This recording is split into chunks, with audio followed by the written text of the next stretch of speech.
Durante mucho tiempo, cargué con una inquietud silenciosa que me consumía poco a poco.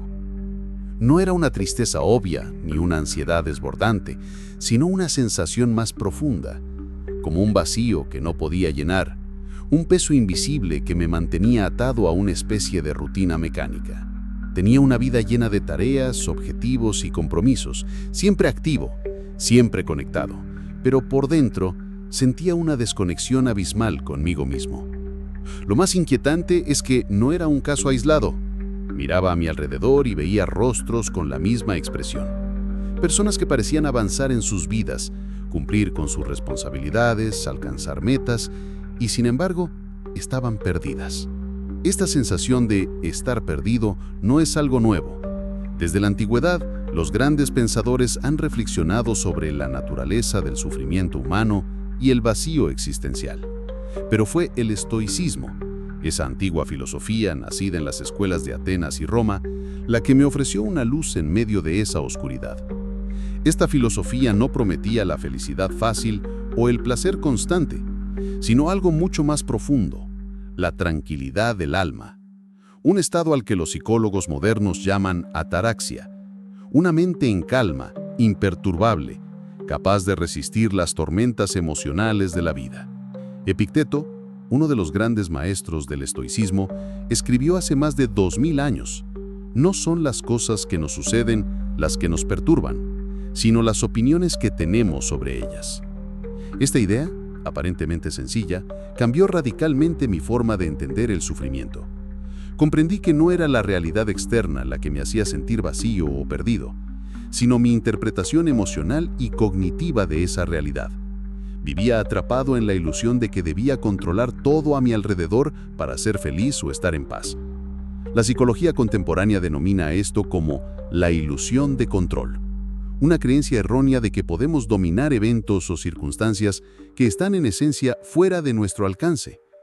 Esta ilusión es una fuente importante de ansiedad y estrés crónicos, porque nos hace luchar contra lo inevitable, nos hace resistirnos a lo que no podemos cambiar. El estoicismo ofrece una respuesta clara y directa a esta lucha inútil: la dicotomía del control. Marco Aurelio, emperador y filósofo, señaló que tienes poder sobre tu mente, no sobre los acontecimientos externos. Date cuenta de esto y hallarás fuerza. Esta frase, para mí, fue un llamado a la libertad. En lugar de desgastarme intentando controlar lo incontrolable, empecé a enfocar mi energía en lo único que realmente podía manejar: mis pensamientos, mis decisiones, mis actos. Pero esa comprensión no es solo una idea filosófica. La psicología moderna también la valida. Viktor Frankl, psiquiatra y sobreviviente del Holocausto, enseñó que entre el estímulo y la respuesta hay un espacio. En ese espacio reside nuestra libertad y nuestro poder para elegir nuestra respuesta. Esta libertad interior es el núcleo del estoicismo y también de la salud mental. Porque no podemos elegir lo que nos sucede, pero sí cómo lo interpretamos y respondemos. Aplicar esta sabiduría no fue fácil. Implicaba enfrentar mis propios prejuicios, mis hábitos de reacción automática, mi necesidad constante de gratificación y control. Pero poco a poco, al practicar la aceptación activa, que no es resignación pasiva, sino la valentía para aceptar la realidad tal como es y actuar con virtud dentro de ella, comencé a experimentar una transformación profunda. Los estoicos no ven la vida como una búsqueda de placer o la evitación del dolor, sino como un camino de virtud, entendida como la práctica constante de la sabiduría, el coraje, la justicia y el autocontrol. Estos valores, que parecen ideales abstractos, se traducen en acciones concretas: levantarse a tiempo, decir no a los impulsos dañinos, enfrentar el miedo con dignidad, actuar con integridad incluso cuando nadie observa. Desde el punto de vista psicológico, esta forma de vida desarrolla la autonomía emocional, un estado en el que dejamos de ser esclavos de las emociones pasajeras y reaccionamos desde un lugar de reflexión y propósito. En un mundo saturado de estímulos digitales, dopamina instantánea y comparaciones constantes, adoptar el estoicismo es un acto revolucionario.